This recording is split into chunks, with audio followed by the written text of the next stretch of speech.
Big boss lovers, हमने कल के एपिसोड में ये देखा था कि घर दो हिस्सों में बढ़ चुका था और दो टीम थी। एक करणवीर मेहरा की टीम थी और एक रजत दलाल की टीम थी। करणवीर मेहरा की टीम अल्टीमेटली जीत गई थी और इन्हीं की टीम से अब कोई सदस्य टाइम गॉड बनेगा। इसलिए बिग बॉस ने आज के एपिसोड में ये टास्क दिया था कि देखते हैं कौन टाइम गॉड बनता है। तो कार्य में ये होता है कि जिसकी टोकरी में सबसे ज़्यादा फल होंगे वो टाइम गॉड बन जाएगा। बिग बॉस ने रजत दलाल को इस टास्क का संचालक बनाया है।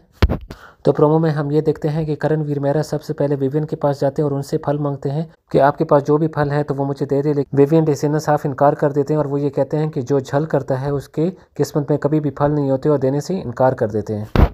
उसके बाद दिग्विजय भी अपने लिए लड़ रहे होते हैं और करणवीर मेहरा भी अपने लिए लड़ रहे होते हैं, लेकिन विवियन ढिसेना के पास कुछ फल होते हैं और वो किसी को भी देते नहीं हैं। तो जब दिग्विजय और करणवीर मेहरा बजोरे बाजू जब उनसे फल लेने की कोशिश करते हैं तो रजत दलाल उनको मना करते हैं कि बल का प्रयोग ना करें, बिकॉज इस तरह विवियन को लग सकती है। लेकिन विवियन भी अपनी पूरी रेजिस्टेंस दिखाते हैं और वो उनको फल नहीं देते।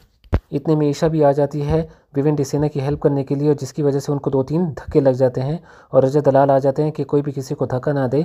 लेकिन रजत दलाल को कहते हैं कि ईशा भी मुझे धक्के दे रही है और विवियन ढिसेना भी धक्के दे रही है, तो तुम्हें ये नज़र नहीं आ रहा, तो एज अ संचालक इनको डिस्क्वालीफाई करो। लेकिन रजत दलाल इनकार कर देता है कि मैं किसी को भी फिलहाल डिस्क्वालीफाई नहीं करूँगा, लेकिन कोई धक्का मुक्की ना करे। इतने में चीज़ें कुछ एस्केलेट हो जाती हैं और दिग्विजय दोबारा से धमकियाँ देने लग जाते हैं रजत दलाल को कि तुम क्या करोगे और क्या उखाड़ सकते हो, मेरा उखाड़ के दिखाओ। और दोनों एक दूसरे के बहुत ज़्यादा करीब आ जाते हैं और धक्का मुक्की भी शुरू हो जाती है और घर वाले कोशिश करते हैं कि इन दोनों को अलहदा कर सके। इतने में दिग्विजय रजत दलाल को ये भी कहते हैं कि तुम अभी तक जितनी भी लड़ाइयाँ लड़ते रहे हो वो सोशल मीडिया की लड़ाई थी, तो मुझे हाथ लगा के दिखाओ यहाँ पे भी या बाहर, तो मैं तुम्हें बताऊँगा कि लड़ाइयाँ किस तरह होती है।